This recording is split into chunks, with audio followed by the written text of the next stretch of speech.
Medyo nakakabahala itong pag-usapan natin ngayon.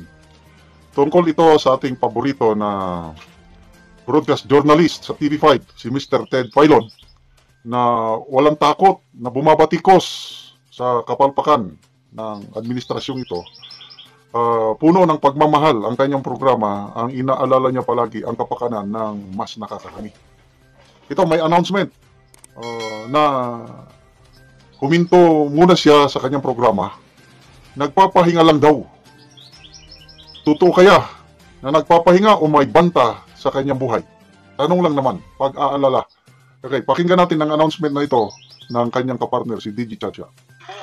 Ay, ano ba, ano tawag dito, siya nagpapahinga. Ano tawag dito, siya ang lagi niya sinasabi every time wala akong nagtatampisaw sa batis ng kaligayahan. Yan. Pero sinabi ba sa'yo kung nasan si Manong Ted? Secret daw, pero malamang nasa bahay lang yun. Ito'y insulto sa katalinuhan ng mga Pilipino. Bago natin ipatuloy yung pagbatikos na sa gobyerno, naniniwala ba kayo na nagpahinga lang? Sana nga naman, nagpahinga lang. Kasi lahat ng tao kailangan ng mga magpahinga. Sana naman, walang kinalaman ito sa politika, yung palagi niyang binabatikos, palagi niyang binibisto, palagi niyang binubuking.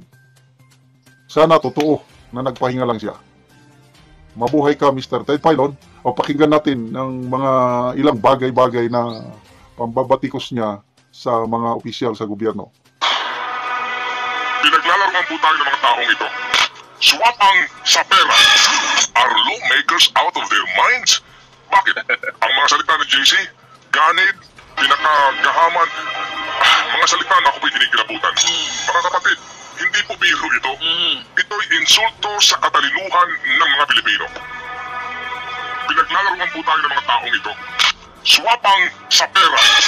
Anong masasabi mo nga dito sa budget natin sa susunod na taon? Kaya minabuti ko na tingnan yung report ng Bicameral Conference Committee at tingnan kung ano yung mga pagbabago na ginawa nila in a draft. At dito sa post ko nga ay klarong-klaro kung sino yung mga winners at yung mga losers doon sa nangyaring Bicameral Conference Committee meeting. At nakita natin yung pinakamalaking winner ay yung DPWH. Grabe, yung bar doon sa chart, kung sa pinakita yung dagdag doon sa kanilang budget, ay talagang gigante kumpara doon sa dagdag sa ibang mga ahensya at opisina. Tapos sa kabilang banda ay ang dami ding mga kaltas doon sa mga importanteng gastusin sa edukasyon, kalusugan, at namumuna nga dito doon sa pinakababa ng chart naman ay yung PhilHealth subsidy na lagi natin nag-uusapan. Pero gusto ko rin i-highlight yung ibang mga hindi masyadong napagtutunan ng pansin tulad ng 4Ps na kinatasan nila ng 50 billion doon sa 2025 budget.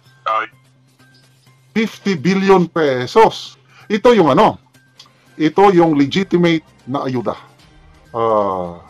Palagi ako sa mga kabundukan, sa mga IP communities, talagang hirap na hirap ang buhay. At may mga beneficiaries ng 4Ps, although hindi pa sila lahat.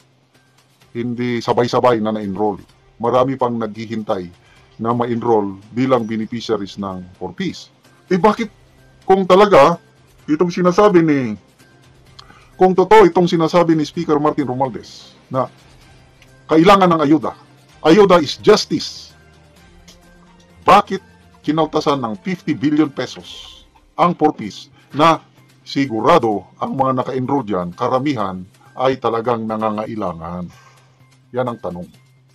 Bakit naglaan ng 26 billion sa AKAP na ang mga AKAP alanganin? Paniniwala ng karamihan ng AKAP ay gagamitin para sa politika. So grabe 50 billion pesos kinaltas sa 4Ps. Anong mangyayari sa mga indigent families na umaasa sa 4Ps? Yung pension and gratuity fund na pinagkukunan din ng pensyon para sa mga retiradong kawani ng gobyerno at yung military and uniform personnel ay nabawasan din. Tapos yung Department of Health, Transportation, CHED, Agriculture, DOLE, and yung DepEd nga, yung kanilang computerization program. Based dito sa pag-aanalisa mo, ganito ba parang simula nang umupo ang Pangulong Marcos, patuloy na nadadagdagan yung DPWH budget at patuloy din namang nababawasan yung ibang mga ahensya na mas kailangan sana ng mga Pilipino?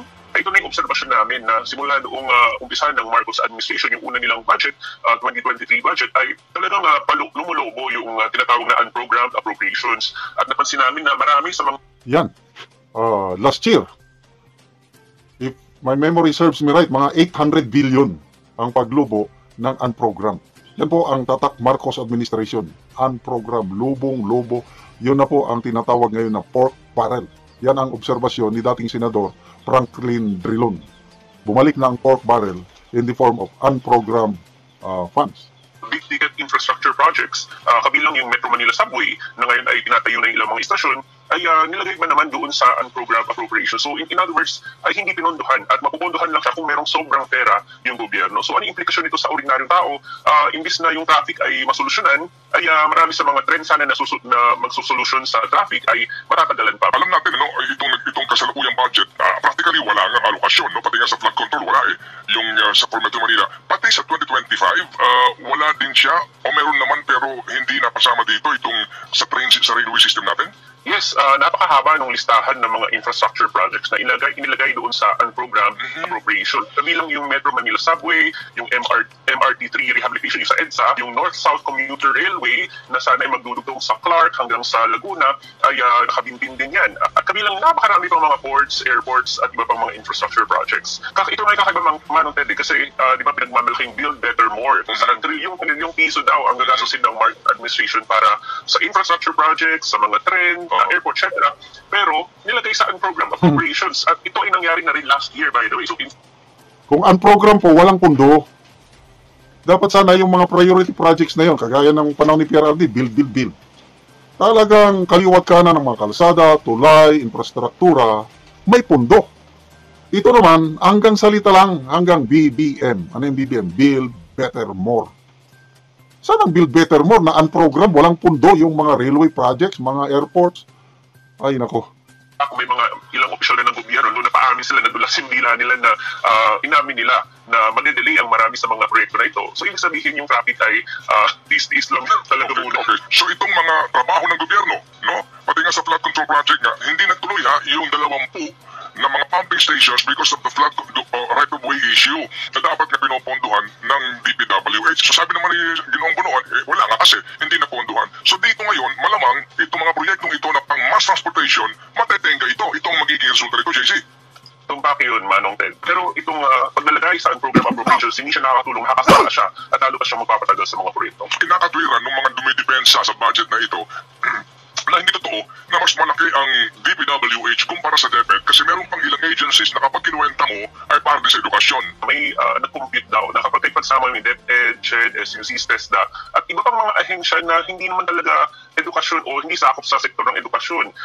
Halimbawa, yung Philippine Military Academy, sinabi nila dun sa computation nila, Philippine Public Safety College, PNP Academy, Local Government Academy. So kumbaga parang desperado sila na palabasin na yung total sa edukasyon ay mas malaki pa rin si DPWH. Or kung ano-ano nang isinama nila.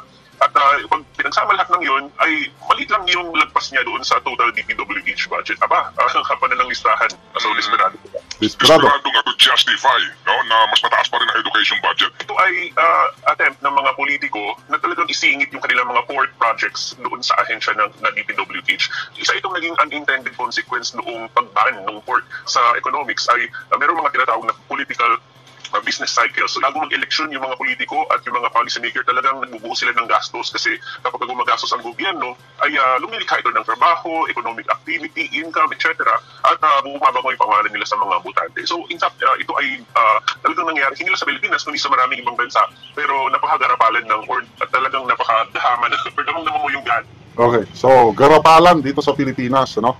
So, yan ang pinaka-last interview siguro ni Ted Filon. Ngayon, nagpahinga na siya, sana naman walang banta sa kanyang buhay. So, let's pray for Mr. Ted Filon na makapagpahinga siya ng tuluyan, maka-regenerate, at hopefully next year maririnig ulit natin ang boses niya sa